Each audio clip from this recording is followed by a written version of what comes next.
Okay, in this video, I'm going to talk about the differences between Canadian sales tax and Mexican sales tax. Why? Because there are too many companies from Canada, from US, that came to Mexico and they doesn't understand what's up about our taxes. So, in this video, I'm going to talk about the Canadian versus Mexican setup of taxes. Okay. Also, this is to practice my English. Sorry about my English. Okay, let's start with this. Here in Mexico, we use, instead of sales tax, we use value added tax. Okay, we have a same setup sometimes as Canadian. Why? Because Canadian sales tax is divided by goods, uh, services, and real property. Here in Mexico, we have some things like that too. Let me check only if I have another setting here with another setup.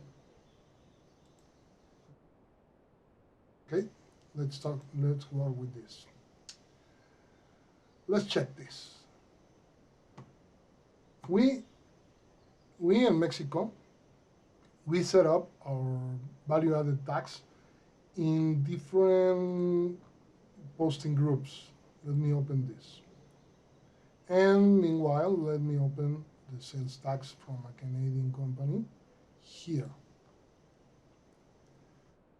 Right now, let's check between tax groups and value added tax product posting groups.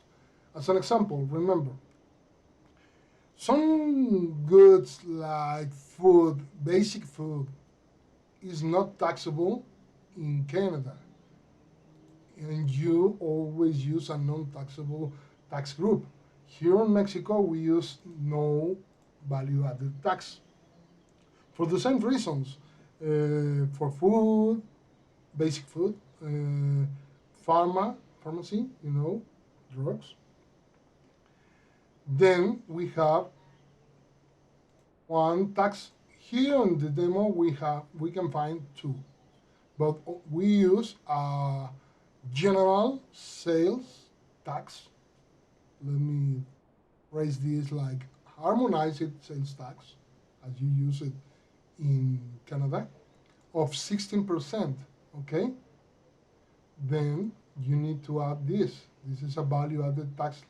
Let's think this is 16, sorry, and we have value added tax for national operations, between people of the same country, export operation or import, for import and export processes. And we don't use this, this is for European Union, okay? So this is the first we need to set up in Mexico. You need to set up this, okay? Let's check for details. If you see, I have here national 16% VAT, and we have here, let me open this. We can put here or right here the VAT percentage, and you have this one. This is your harmonized sales tax, your HST for the whole country, and you put here 5, okay? This is for your whole country. Well, this is mostly a GST, not a HST. It's a GST, okay? Then we use normal VAT. You put a sale, and the system calculates the 16% and add it to the sale in another line, and that's all.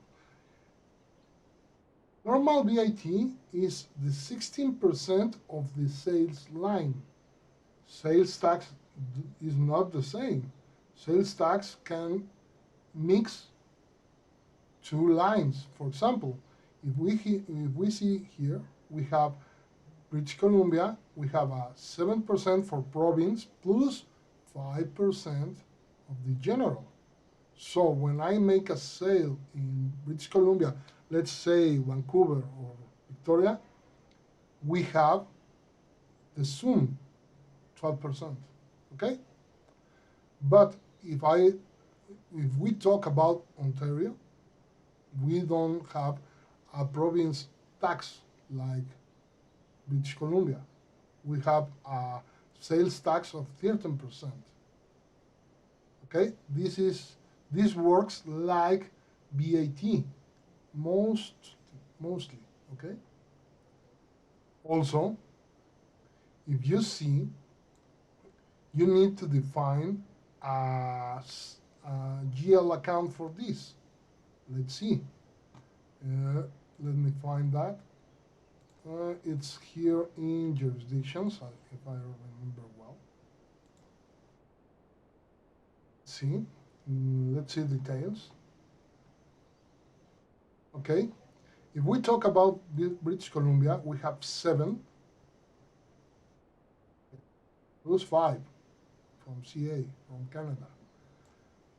This works for taxable and unrelated for the system, like services. And you need to sum this plus this. Okay? In this case, is this one.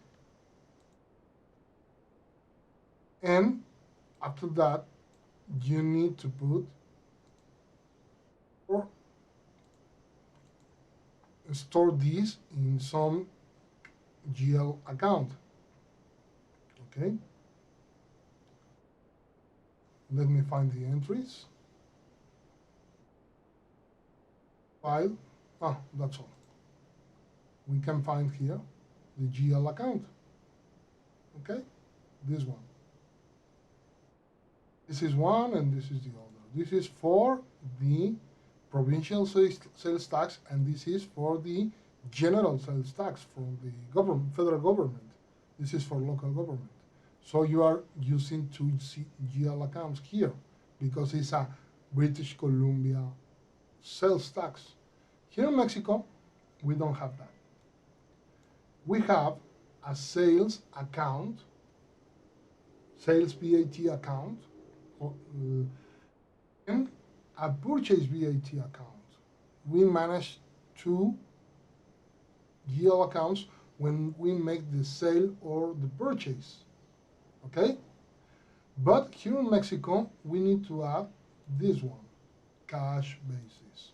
And so with this, we need to put another two GL accounts. It's unrealized. And let me put here 96.3 unrealized purchase tax. Why this? Because here in Mexico, putting this in purchase, in the purchase part of the process. When I make a purchase from a vendor, I put my tax in this GL account. But I can tell the government, hey, I spend this, give me my taxes. No. Why? Because we work on cash basis. If I purchase 1,000 and only pay 500, I only need to move from this account to this account the 16% of 500, okay? Not the total invoice. Why? Because I'm not paying the total invoice. It's the same for the sales. When you make a sale, you put your tax, your payable tax in this account. And only when the customer pays you, you move the sales amount of, well, not the sales amount. You move the payment amount received GL account. And then you pay the difference between this and this.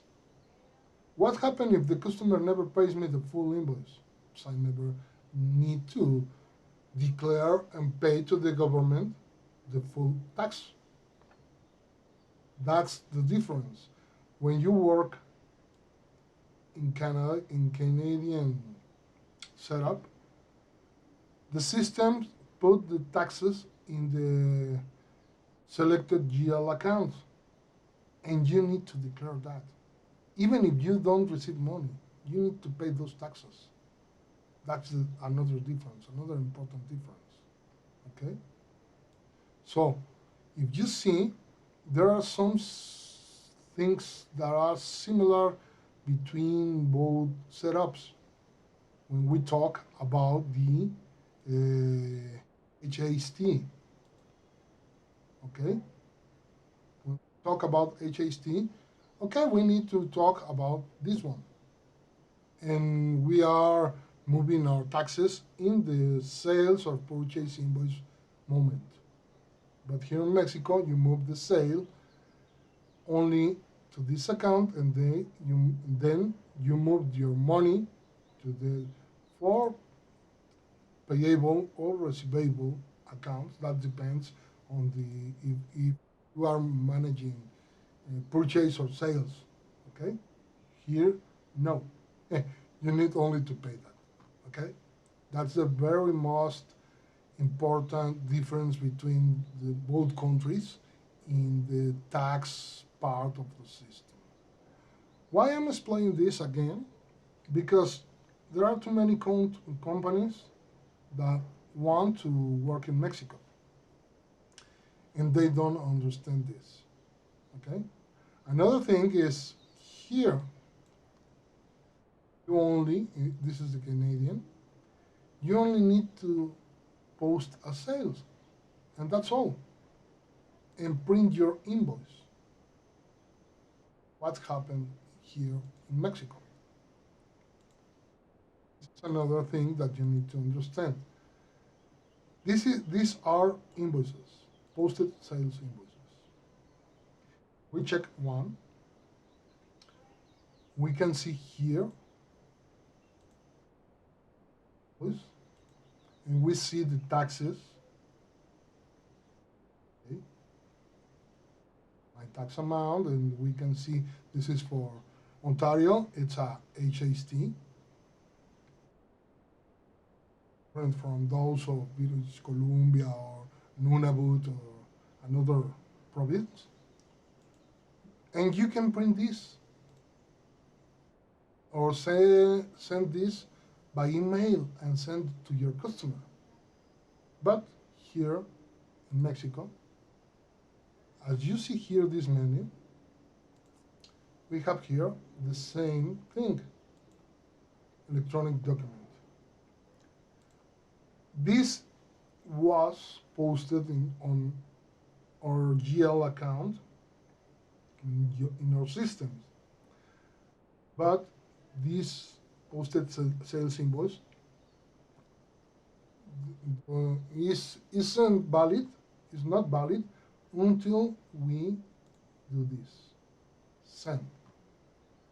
Request a stamp and send. We need to send this for a certified vendor of electronic invoices.